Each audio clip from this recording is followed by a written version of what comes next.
Hello, this is TV1 News. Thanks for joining us.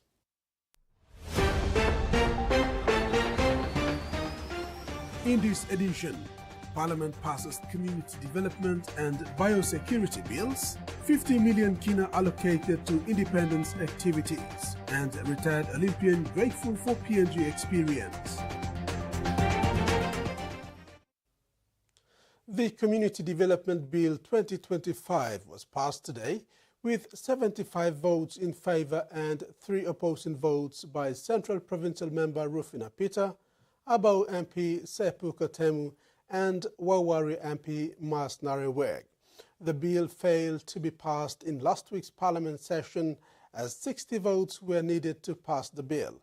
It only got 49. Now passed, this bill will enable the department to effectively coordinate its protection and empowerment functions at the sub-national level. Parliament today passed the Community Development Bill 2025. It is stated that this bill is a direct response to the gaps in service delivery, coordination, protection and empowerment that have persisted for almost 50 years. The bill passed today with 75 votes, failed to be passed last week as 60 votes were needed, but only 49 were received. The 3 MPs that voted against the bill today included Central Provincial Member Rufina Peter, Abau MP Sepu Katemu, and Wawaria MP Mas Nareweg. During the debate on the bill on Thursday, 29 May, concerns were raised on the intentions of the bill with equal voices of support for it. Minister Jason Peters says the bill is fully aligned with the national development goals, emphasizing that the bill is more than legislation, but a promise that the department will ensure every citizen has access to services and opportunities needed to thrive. Maricela Kelleton, TV1 News. Member for Goilala, Casimiro Aya, during question time raised great concern over the killing of people from Goilala in several incidents in the nation's capital. The recent one was during the Waigani Market incident. He asked the Prime Minister Marape whether Goilala people are safe in the city, as the law cannot protect them anymore. Retaliating over a list of incidents in the city involving people from Goilala in the Central Province, Goilala men and women have been killed, the most recent one being the killing death of 4 men and 1 woman during the Waigani Market incident. During question time in Parliament today, Goilala MP Casimiro Aya asked the Prime Minister about the safety of his people in the city. Can you confirm or deny that this country is very safe, or this city must be safe for our people, and especially Goilala people? The question is, have the police arrested anybody? And if yes, what are the statistics? Prime Minister James Marape firstly expressed sorrow for loss of the Goilala people during this incident, adding that police are working hard to ensure justice is served for those lives lost. That police must not discriminate. Your second question, on the 4 who unfortunately were lost their life in the criminal site at Waigani. Police is working. I want to give assurance to the member and to the House. Police is working to make sure they get to the bottom of this. Member for Yalibo Pangia Peter O'Neill, in a supplementary question, asked the Prime Minister if he will take action in the police command for the many deaths under the administration of law and order. Thank you, Mr. Deputy Speaker. I want to appreciate the member for Yalibo Pangia for this supplementary. The police commissioner, like every other head of agencies, head of our forces, are accountable to our people. And in this instance to the government and to our Parliament. And he is under scrutiny as much as every other agency heads are under scrutiny. He's under the spotlight to do work, and we expect him to rise up. A full report on his performance, if it is warranted to this House, can be given to this House. So we understand fully the context of his work. The challenge we have the last 2 years, we've now bumped up resourcing to police. And so same time, more arrests has been made. For instance, the policeman who could have pulled the trigger in the unfortunate loss of that young daughter in Wageni Market. Meanwhile, Marpes said that Connect PNG will assist with ensuring people who have no formal employment in the city are returned to their homeland. Jasmine Jack, TVWAN News. A sobering question was raised in Parliament by Ijibitari MP David Arore on an atrocity committed on the people of Orokaiva leading up to the country's independence in 1975. Arore told Parliament that 20 men were allegedly hanged and beheaded in public at the Igaturi government station in Oro province. He appealed to the Prime Minister to seek justice and put to rest this legacy issue that has been a real tragedy for the local people and the families affected.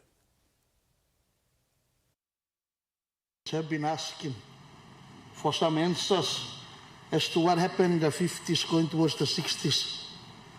About 20 Orokaiwa men were beheaded, hanged publicly at Higaturu government station. And when we received independence, that was an investigation into that never occurred. We forgot about it completely. And so these questions have been continuously asked by my people in Northern Province. And so I thought that I would bring it up on the floor of Parliament to bring it to our... As far as these matters are concerned, nothing is surfaced through our government level for us to interface with Canberra.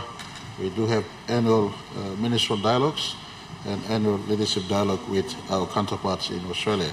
I want to ask the good leader representing his people to put in writing issues that he's raised, and we could appropriately deal with it and report back to this Parliament and to himself.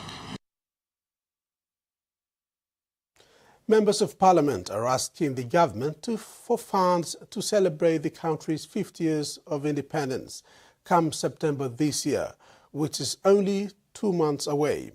The minister responsible says a financial instruction has been given to districts and provincial governments to allocate 1 million kina from their DSIP and PSIP funds. Papua New Guinea is gearing up for the country's 50th celebration of independence in September. In Parliament today, West Sepik provincial member asked the finance minister for funds to this accord. Before we rise up for this session, could you please make the budget available for us so that we can celebrate our 50 years jubilee for this country? Finance Minister Thomas Opper says the government has allocated 50 million kina in this year's budget for the country's national events. In addition, a financial instruction has been given to districts and provincial governments to allocate 1 million kina each from their PSIP and DSIP budgets for the celebrations. 2024 budget, you may appropriate him 50 million. For the 50th golden anniversary, this is 50 million, you may warrant him 20 million pennies. You may got Narbla 20 million, you got releasing pennies. Celebrations, you may 2000 September 16. 30 million is not outstanding yet. Government, maybe give him instruction, finish financial instructions. Secretary give him out. All districts through their DSIP only can allocate him some money. But government is aware that them big event, country need him, country all got a man inside of this country, only celebrating this important occasion, 50th anniversary, September 16. So, maybe I talk one time Prime Minister and government you can look suppose you can assist him, all districts and provinces, find him way where you can allocate him some funds. But North Fly MP James Donald queried the legality of spending development funds on their celebrations. with the minister responsible also providing clarity on these concerns. Is it legally binding for his department to issue a FI to spend the SIP fund, which is a development fund, on the celebration? For the chairman of DDAs and provincial governments to allocate 1 million kina in their budget. Basically, that's the financial instructions given out from the secretary, making it legal for DSIP funds and PSIP funds to allocate 1 million kina in your appropriations to do that. The country's 50th celebrations have already commenced. The 50 million kina allocated in the budget by the government will be utilized by the National Events Council under the Office of the Prime Minister and National Executive Council to oversee, plan and organize national events leading up to September. Maricela Kelleton, TVWAN News. And commencing question time today, Kokopo MP asked the Minister for Civil Aviation to provide an update regarding the expansion of the runway of the Tokyo Airport. The minister responsible clarified a survey is soon to be completed by end of the week. Cost will then be determined and funding sourced before we can start on the expansion. The extension of the airport, as we are going again towards the celebration of the 50th Golden Jubilee, we cannot tell the people in East New Britain and the entire New Guinea Islands region that we'll have to wait again for another 25 years or 30 years. Thank you. Five people are looking at 3 million or 20 million or 40 million. You mean not talk 3 million or one you can call him like you got way long. Fix him or something good. Have a long actual cost. And the job can be done satisfactory, you see. Plenty of time you may give him more contract or work or make him work incomplete, you may spend him again, na kind of sense. But your priority, awesome, you like him 737, so we will make sure that we find some money after the survey and the rough costings is done. Okay, we'll come back to you. TV1 News continues after the break. Stay with us.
Papua New Guinea, rich in biodiversity and culture, but our beauty is under threat. Plastic pollution is choking our way of life, polluting our waters, our land, and our wildlife. We can change this. End plastic pollution in Papua New Guinea. Reduce, reuse, recycle. This World Environment Day, let's take action for a plastic-free PNG. Let's build a smart, fair, healthy, and happy society. PNG's favorite soft drink now in bottles. GoldSpot brings you fresh, bold flavors in brand new 500ml bottles.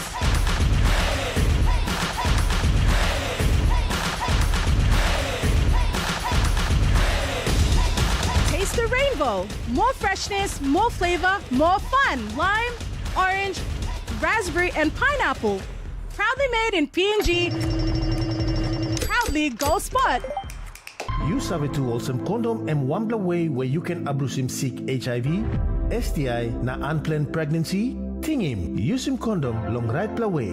Stop safe, now look out him you yet. Use him condom all get a time. Suppose you know save long HIV status long partner blong you, or suppose you got plenty partner. Use him condom good all get a time. Long haborus him sick HIV, STI, na unplanned pregnancies. Use him condom, banish him you yet na future blong you. This platok save ikam long National AIDS Council Secretariat.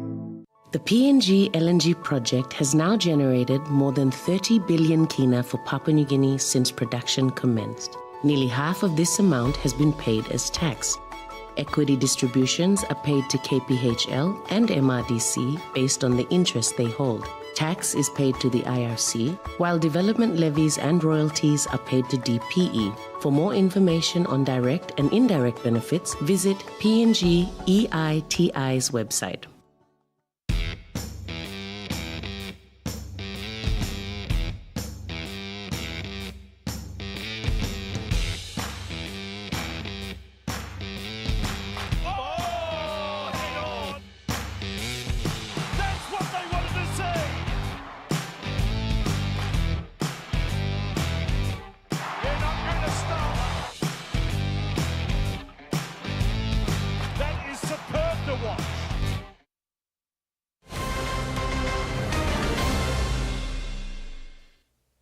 Welcome back.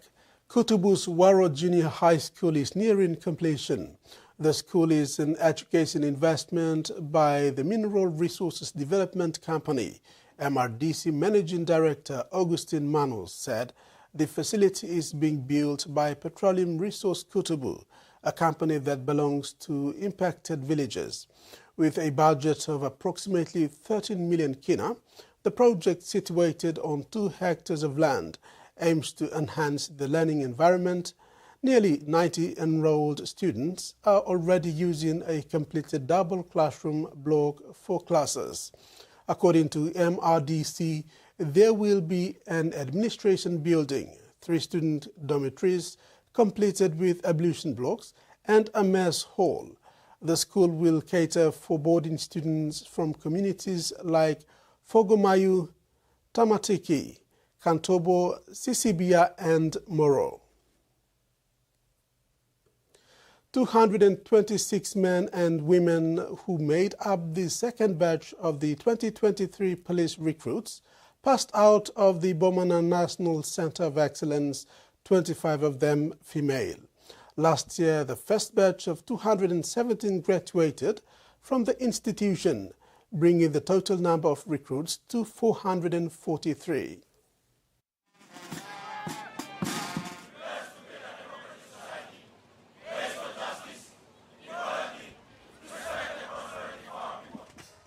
After 6 months of rigorous training, 25 females and 201 males who were recruited to the second batch in 2023 graduated from the Bomana National Center of Excellence. Each will serve for 18 months as probationary constables in their respective provinces.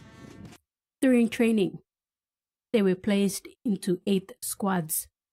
At graduation, awards were presented to the recruit who stood out from each squad and the best squad for outstanding performance. In his keynote address, the Deputy PM said the passing out of the recruits marks a major milestone in their professional journey as police officers and signifies the continued strength of the constabulary. It's not just a ceremony. It marks a major milestone in your personal journey from different backgrounds and from different provinces and from different cultures. And it also makes and marks a major milestone in the continuing strength and renewal of the Royal Papua New Guinea Constabulary. Also said the current police force is 70,000. This is not enough to cater for 12 to 15 million people and calls for the recruitment of more police officers. We have, or used to have, 5,000 men and women. We used to have 5,000 men and women. So you can see that the ratio of numbers is not comparable, is not sufficient to be able to combat the law and order and to serve our people throughout the country. We need another 20,000 men and women. The Deputy PM urged the recruits to implement the RPNGC Code of Ethics and remember that their mandated role is to protect the people they serve. Presence here signals your readiness to take on one of the most important and challenging roles in our society, to uphold the rule of law and safeguard our people, especially the ones that need to be protected, our citizens of Papua New Guinea, who look forward to the police force as a savior, as the angels of blue, to help, protect, serve, and guide them. That is your role, not to become the enemy of the people. As a final note, the Acting Assistant Commissioner of Police for Training, Silva Sika, urged all recruits to uphold the values of integrity, professionalism, and compassion when on duty. Mr. Martin Dai, principal of Don Bosco Technical School, Gabutu, Port Moresby, reflects on the early beginnings, the present and the future of the school as it celebrates its 40th year of reaching out and serving young people in Papua New Guinea. The institution's humble beginning date back 40 years to September 20th, 1985, when then Prime Minister Sir Michael Somare formally inaugurated Don Bosco Technical School alongside the late Archbishop Vegril Patrick Hoppers. 40 years have passed and, like Don Bosco, the institution remained anchored in hope as pilgrims on a journey and agents of change. The seed sown 4 decades ago has been watered, nurtured, and has borne fruit. Principal Dai expressed heartfelt gratitude to God, the Salesians, staff, parents, stakeholders, and the many generous individuals who have invested in the lives of young people. He added that father of the institution, teacher and friend Don Bosco, is proud as his stewards strive to live his dream today. The Department of Treasury is on standby to assist further glitches from the Internal Revenue Commission and Bank South Pacific. Minister for Treasury Ian Ling Stake responded to the question raised by Governor for Southern Highlands William Powie on the investigative process of glitches from IRC and BSP recently. The Internal Revenue Commission experienced a system outage on January the 29th, 2025. The cause was initially described as a technical glitch on the Alaska payroll system. The glitch specifically impacted the tax-free threshold on salaries, causing unexpected deductions. Governor for Southern Highlands William Powie today questioned the Minister for Treasury on the investigative process of the glitches caused by IRC and included Bank South Pacific's technical issues and whether or not Treasury conducted investigations and if the government is prepared for future glitches. And the Minister, through the Department of Treasury, has assured Parliament whether there has been an investigation conducted to establish the causes of these glitches and inform our people what are real causes of these glitches. Can the Minister inform the people of Papua New Guinea whether the Department of Treasury, being the most appropriate government agency, conducted any investigation into these glitches? The Treasurer responded saying the department is on standby to assist any further glitches from the Internal Revenue Commission and Bank South Pacific. Has the Department of Treasury conducted a thorough investigation with these glitches? No, we haven't. We at the Department of Treasury are of the opinion that the IRC and even the Bank of South Pacific, for that matter, have the appropriate capacity. Well, Mr. Speaker, at this point in time, all I can say to this is that we at the Department of Treasury are on standby to assist these particular agencies see to upgrade their software. Their level of preparation can only be as good as the updated software that they engage with. So we're on standby to assist them if they need that. Thank you. Jasmine Erjak, TV1 News. The Road Traffic Authority is now responsible for driver's license and motor vehicle registration services only for NCD. Motor Vehicle Insurance Limited will continue its registration and licensing partnerships with provincial governments, except where the function has already been internalized, like in Morobay, Milne Bay and West New Britain. In a statement released today, RTA Acting Chief Executive Officer John Avira said the transition will be rolled out around the nation. As of Monday, 2nd June 2025, RTA is the sole authority for services including new and renewed vehicle registrations, insurance of number plates, and changes to ownership, colours, engine or chassis, and licensing of all vehicles classes, including PMVs and taxis. The government brought in the reform to be compliant with the Road Traffic Act 2014 and Motor Vehicle Third-Party Insurance Act 1974. Mr. Avira said this reform will enable the RTA to focus on core functions for the public, and MVIL will focus solely on providing compulsory third-party motor vehicle insurance. And now the finance news. The kina closed unchanged at $0.2473 in the interbank market. At Bank South Pacific, our kina was buying $0.2362 $0.3612 Australian dollars, $0.1985 euro, and 33.30 Japanese yen. Looking at commodity prices at New York close, gold, coffee, and crude oil closed higher, cocoa closed lower, and the rest closed the day unchanged. And on the stock market, the Dow Jones closed higher, the ASX closed higher, and all ordinaries closed higher as well. You're watching TV1 News. We'll bring you more stories after the break. Stay with us.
The PNG LNG project has now generated more than 30 billion kina for Papua New Guinea since production commenced. Nearly half of this amount has been paid as tax.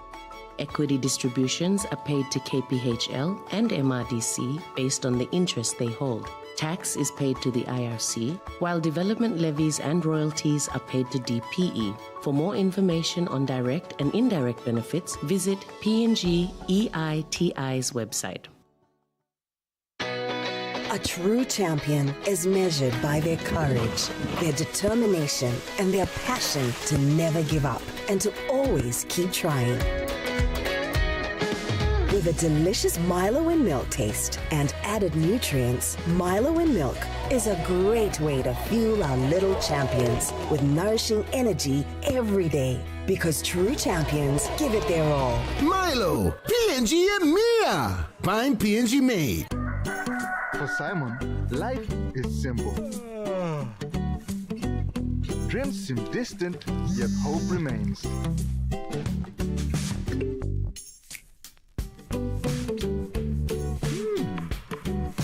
ticket, one dream. Simon's world changed forever. Yes! From small dreams to big possibilities. The one-top jackpot is here for everyone. Win big every day.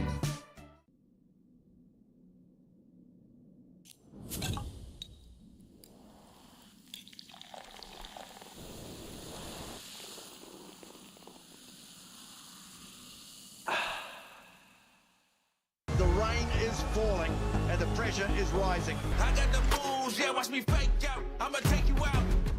Yeah, I was born for this. Full with a fist, living on top of the beds. I'ma compete, they up on it.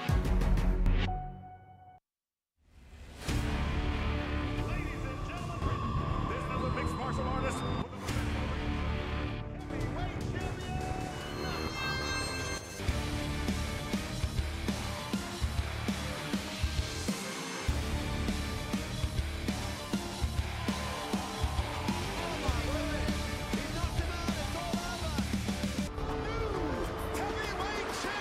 Watch Mixed Martial Arts, only on Fight Sports. Thanks for staying with us. The 2025 Biosecurity Bill was passed in Parliament this afternoon. All 83 MPs voted in favour. Minister for Agriculture John Boytos said it took almost 20 years to deliver the proposed legislation as many gaps needed to be covered before it could be finalised. The Biosecurity Bill aims to have established a new Papua New Guinea Biosecurity Authority. The Biosecurity Bill will see to the establishment of the PNG Biosecurity Authority, which will protect animal and plant life and associated environmental risks in PNG through a sustainable biosecurity framework in order to prevent the introduction of animal diseases and the spread of pests and diseases. Speaker, to essence in PNG needs to have in place a legislation providing for import controls, international controls and export controls pertaining to pests and diseases affecting animals, plants and their products. And this biosecurity legislation attempts to address this. The bill was debated on the floor of Parliament, with many acknowledging it. It did take almost 20 years to deliver the proposed legislation, as many gaps needed to be filled in before it could be brought before Parliament. Agriculture is very important. Important matter in this country, agriculture. We can forever build the road and all of those things, but if there's no food to eat from inside or from outside come in, we're going to die and bound to die. Mr. Minister, I thank you. Your bill is in order. I fully support this bill, and I think, Minister, you have done the right thing. All we need now is enforcement. I'd like to again compliment the current agricultural minister and the former agricultural minister for this critical piece of bill that we can be able to do so that we can be able to meet the outstanding commitments to our people in creating jobs and helping exports for our country. Prime Minister James Marape commended the work of Minister for Agriculture John Boyto, as it was the first bill he had passed since becoming a cabinet minister. The Prime Minister said biosecurity protects infiltration of sicknesses through animals and plants from all borders into the PNG ecosystem. Passed an important law for that matter. Border protection of our border is important. Biosecurity, this bill is directly in the heart of it, is protecting our sovereignty from bio-insecurity. 83 members present voted for the bill. Jasmine Erajak, TVWAN News. The Japan International Cooperation Agency, in partnership with the Department of Works and Highways, is set to rehabilitate an initial 2.4-kilometre section of the Kokopo-Rabaul Road in East New Britain Province. This development was confirmed during a community consultation and awareness program hosted by JICA and the provincial administration at Karavi Village, Kokopo, Vunamami LLG on Monday, May 26th. The road project, to be fully funded by JICA, will commence at Butuwin in Karavi and extended to Ranguna Bridge. It includes the construction of 2 new bridges at Karavi and Ranguna wards to improve accessibility in flood-prone areas. The ENB Provincial Administration's advisor for the Division of Land, Joyce Guan, explained that the meeting was part of a broader series of stakeholder consultations aimed at informing local communities about the project's objectives and scope. In regional news, Telstra is launching Australia's first satellite-to-mobile text messages service. For now, it is only available to customers with Galaxy S25 phones who pay up front, and it has some technical limitations. It's that capacity to go outside, if you're in a remote area particularly, and use your handset, a smartphone, a recent one, something in the last 2 years, or to work eventually, and connect direct to a low Earth orbit satellite. There's about 8,000 of these things spinning around the globe, and Telstra has signed a deal with Starlink to use their 500 satellite network. So that will enable people to make a text message. It's not good for phone calls yet. They're still working on this technology. It's quite new. And when it comes to reliability, we spoke to Graham Lynch, who's a communications analyst. He looked at a US study just a few months ago. They found that messages dropped out. They didn't send. But he said the technology is improving all the time. TPG did some testing with their Vodafone network not long ago. Telstra tested it 55,000 times. So they must be feeling pretty confident. They're the first of the telcos to launch. We don't know when Vodafone might get up, or Optus as well. So at this stage, it's just Telstra customers, those who've got an upfront plan, they're about $60 to $80, and who've got a Galaxy S25 handset. So it really depends at this stage on whether you've got the right handset. And Telstra says they'll roll out more handsets quite quickly. I don't think it'll take very long for iPhones to get enabled with this capacity, with this system. So the question is, I suppose, how soon the others will jump on board. And how expensive will it be to send that text message? Well, that will just be wrapped into your plan. So actually, it won't cost you much extra at all. And this is a significant move? A lot of people are telling us it's a significant move. We spoke to a pastoralist who's out of Winton in Queensland. These are the people who are working in remote areas, right? And she said, well, I can't get it yet, right, because it's only the first day. But if I could send a text message, or my partner could, when he's out working and he has a breakdown, it's a 10 to 20 kilometre walk back to the house. Right, so these kinds of things are really important. The Mining Exploration Association was saying the same thing. There's thousands of people prospecting out there. There's thousands of mining companies working in these areas. So the capacity to send text messages is going to be really vital. And the federal government says this system will extend it beyond the mobile phone tower range, right? Another 5 million kilometres. That's almost 2/3 of the country that will have access to, with a handset, to be able to send a text message in an emergency. And all those people in black spots at the moment who might not be that far out but can't get a mobile phone signal will actually be able to send a text with their phones. It's time to get up, David. Thanks very much. Thanks so much. Cheers. Tasmania's farmed and wild abalone industries are reeling amid a crash in the Chinese market. The industry says Tasmania's products are being crowded out of the lucrative export market by cheap farmed products from China. These shelves are normally empty, but the market crash in China means millions of dollars of dried abalone remains in Hobart. We are down 80%. Yeah, so it's significant. At its peak, 4 tonnes of candy abalone was exported to China in 1 year, selling for around 900 Australian dollars per fish. But amid trade uncertainty, a Chinese economic downturn and a flood of cheaper seafood products, demand has plummeted. Well, we've never seen a time where we've seen so much aquaculture abalone in the market.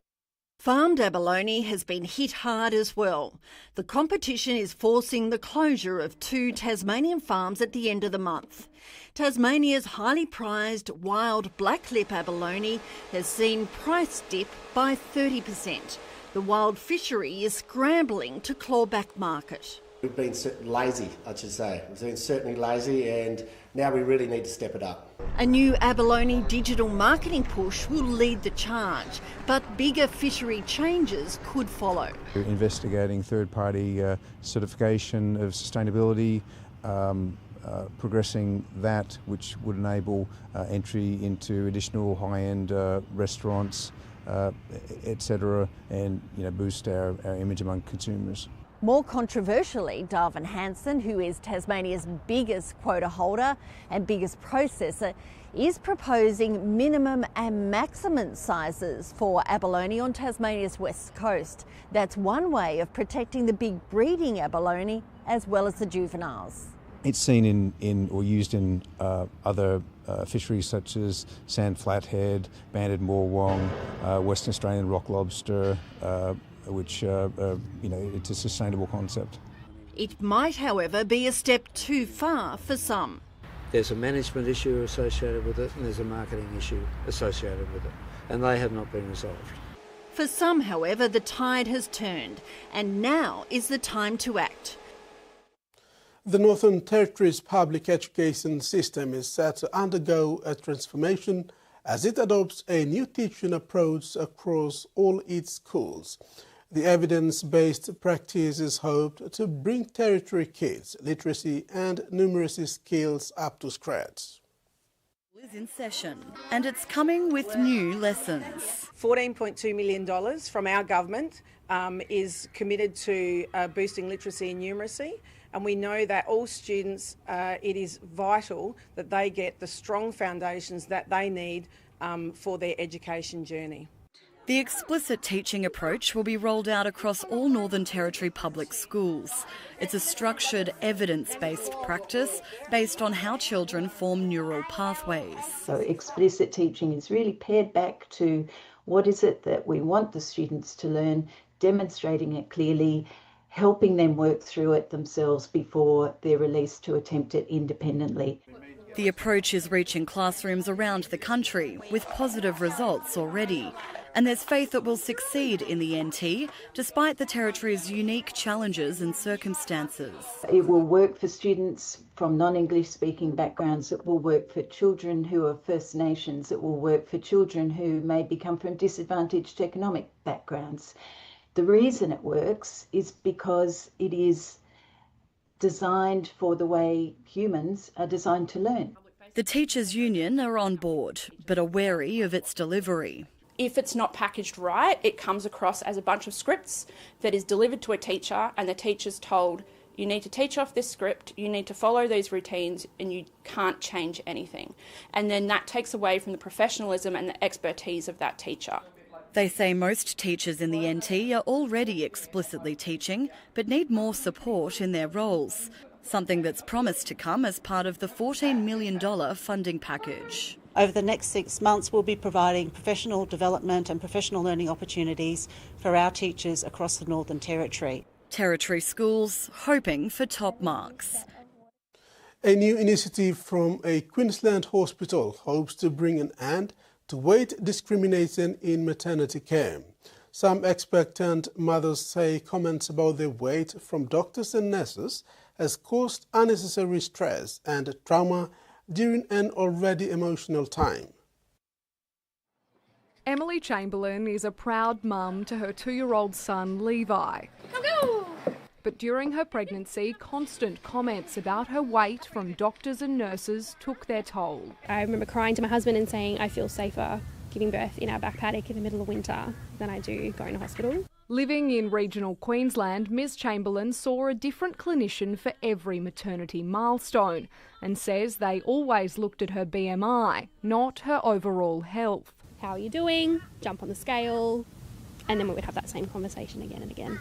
Health professionals say weight discrimination causes unnecessary stress. We do not improve any health outcomes by making people feel bad about themselves or by shaming them for how their bodies are. That has long-lasting consequences for the woman, such as depression, anxiety, as well as negative outcomes for the baby. While it's well documented weight plays an important role in a healthy pregnancy, experts say there's a whole raft of systemic issues which need to be tackled well before an expectant mum steps foot in an obstetrician's office. If we are actually really interested in the good health of our population, we need to provide weight-inclusive, welcoming, nurturing, compassionate care. A new program at the Royal Brisbane and Women's Hospital hopes to learn from the experience of mums to create more empathetic clinicians. It's really listening to those voices to change the hearts and minds of clinicians.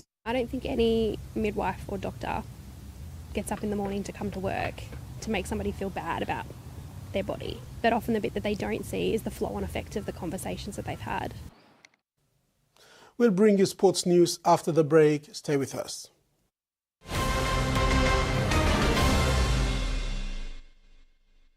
PNG's #1 sports channels, TV1 Sports, TV1 Sports 2 and 3 are in the 40-channel Digicel prepaid pack.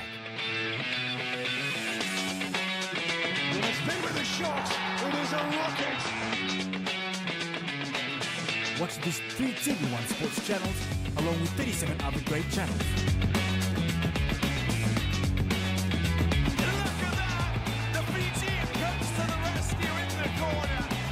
Going to score a fantastic try. What a brilliant piece of thinking. Get these 3 favorite TV1 Sports channels with your exclusive access to all the sports season live.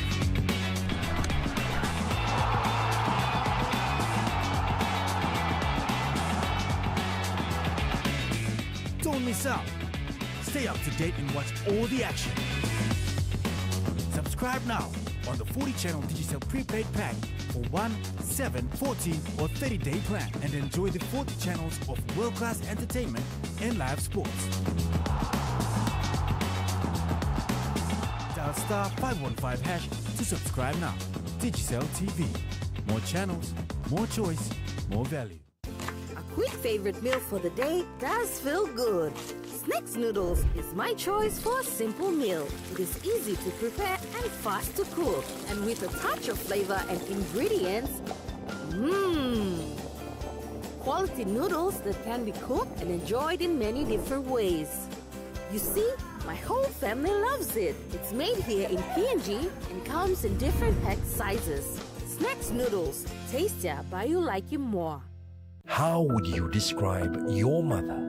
My mom is beautiful. She is strong like Superwoman. I love my mom because she always takes care of me. My mom, she's so patient and loving. I feel she's always around. Caring. She works so hard and always wants the best for me. She's soft like her love. My mom is everything, and I don't know what I'd do without her. Softland, fragrance of a mother's love. Hiya, Mama. You eat them, but me add him special flavor. Put in more flavor, put in more taste. Magical cuddle, get up and big smile on face. Time for kimchi and a great fumu too. Sip, sip, the moo, yes, magic on you. Maggi, the taste PNG loves. As one storm stops, another starts. Nice pass off. Here's Xavier and some space. Still going,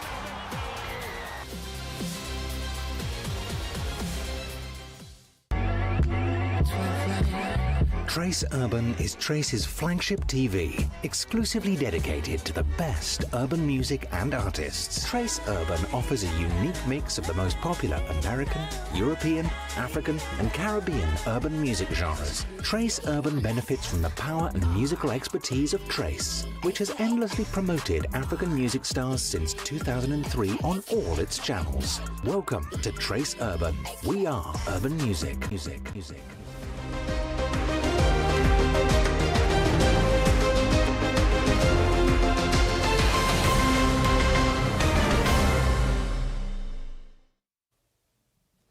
Welcome back. In sports, AFL PNG, with the support of the Australian government, recently delivered the Youth Diversion Program in Daru, Western Province. The program aimed to raise awareness about the risks associated with substance abuse and promote healthy lifestyle through physical activity. Facilitated by AFL-PNG, the clinic involved Karakara, St. John's, Darrow, Montfort, Edward Baxter, Riles and Darrow Chalmers primary schools. This event is a collaborative effort between AFL-PNG, the Community Development Division and the Western Province Division of Education. American retired professional rugby player Andrew Durutalo shared his heartfelt reflections on a recent visit to Papua New Guinea, where he accompanied fellow Olympian Cheta Emba as part of the Sports Envoy program.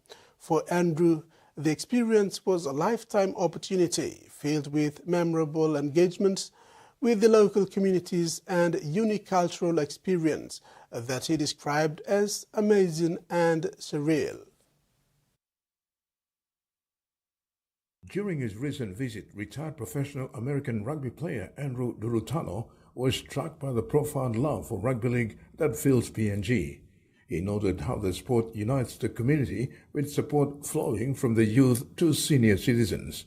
Briefly reflecting on his personal journey, Andrew remarked, as a professional footballer, he played 7s and 15s for the US and also represented Fiji when he was younger. He grew up in Fiji and lived in Japan for a significant time, which allowed him to play professional league both there and in Europe.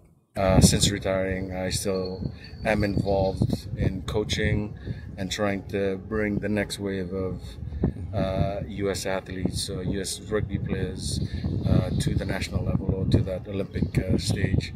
Andrew emphasized the honor of representing one's country, noting young kids in Papua New Guinea aspire to play for the Orchids or for the Kumuls.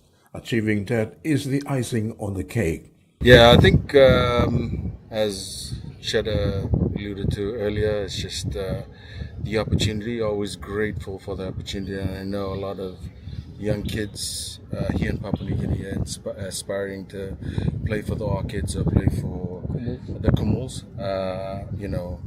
Before visiting Port Moresby for the Sports Envoy initiative, Andrew spent time in Fiji, where he connected with the Fiji Body team to gain insights into rugby league. Coming to PNG for the first time has been nothing short of an incredible experience for Andrew, who is enthusiastic about culture, community, and the spirit of rugby that thrives throughout the country. I think we don't have enough time to see the whole of PNG because it's so diverse as well. So there's a lot to see, a lot to do, and just taking in the cultural experience and trying to immerse ourselves in the culture as well. At 37 years of age, Andrew boasts an extensive professional background, having competed in Super Rugby, the English Premiership, and Major League Rugby. He was born in New York but raised in Fiji. He graduated with a business administration degree from Hakua University in Japan. His rugby career includes representing Fiji at the under-19 and under-21 levels and participating in the 2023 Rugby Sevens World Cup in Russia. Terry Longwood, TVWAN Sports. Fiji Coolers overpowered PNG women's football team 3-1 in a thrilling second-half performance to win the international friendly at PNG Football Stadium in Port Moresby yesterday. The victory gives Fiji Coolers a leg up, but shows PNG where improvement is needed as they prepare for the Nations Cup next month. Both PNG and Fiji Coolers struggled to register a goal on the score sheet in the first half, but things changed in the second half with Marie Kaipu's goal in the opening quarter of the second half. The Fiji Coolers shifted gear with a wake-up call from Kaipu. They went on to score 3 unanswered goals, much to the disappointment of the PNG team, who misfired on home turf. The Fiji Coolers coach Angeline Chow said defeating PNG on home turf is a moral booster for the Coolers ahead of the Nations Cup outing next month. I think it's a good morale boost for the players to make them believe that, when we play PNG, we are able to win the game. But while Fiji Coolers enjoy the win, the defeat means more to PNG than losing a friendly match. It shows their preparedness and competition level ahead of the Nations Cup. Head coach Eriksson Komeng highlighted that his side did not meet expectations in this match, meaning there is more work to be done to get them ready. It's going to be tough for the next 5 weeks, but what happened today, it helps us to stand up again and continue to work hard, and I'm sure we can compete in the Nations Cup. Komeng added that the absence of Ramona Padillo and other senior players in the team allow the Coolers to dominate. He is expecting a strong team in the Nations Cup challenge, and Padillo, who had been a standout performer for the PNG national team, is sure to be in the team. Padillo didn't play in the 2 friendlies. I think she should be okay, and she will come back straight into the team. So yeah, with the experience that we have, yeah, we're looking good for Nations Cup. The 2-game international friendly is an OFC-sanctioned event. Both teams play their first game on Friday, 23rd May, where they finished 2-2. Rex Litter, TV1 Sports. Meanwhile, winning and losing in the international friendly matches between PNG and Fiji Coolers can impact both teams standing on FIFA World Rankings because it is an OFC-sanctioned event. Coach Eriksson Komeng conceded that the defeat against Fiji will not have much impact on PNG's ranking. Instead, he is focused on getting his side prepared for the Nations Cup this July. PNG women's football team currently ranked 56 in FIFA World Ranking, the highest in the Pacific. Maybe the girls can try to be more better in the next friendlies and sanction friendly, so we can be better, but I think the ranking of the girls, we're still okay with it. That's it for sports. Now the weather forecast.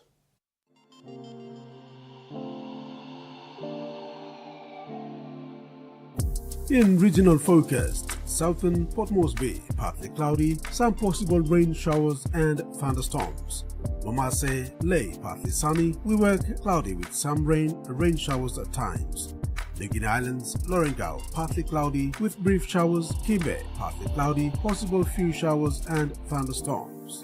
Islands, Manditari and Wabeg, cloudy periods with patchy heavy showers, rain and thunderstorm. Ocean forecast for PNG areas for the next 24 hours.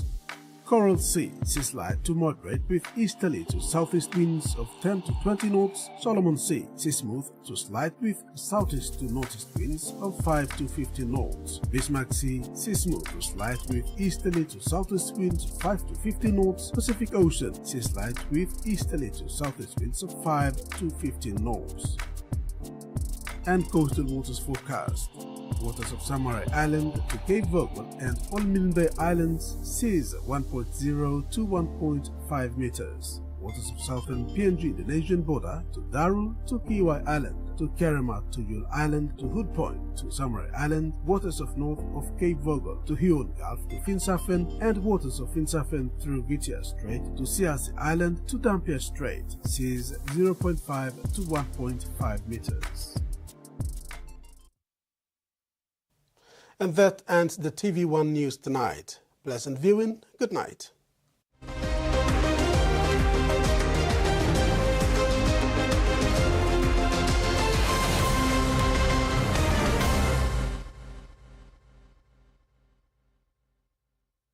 The TV1 News was proudly brought to you by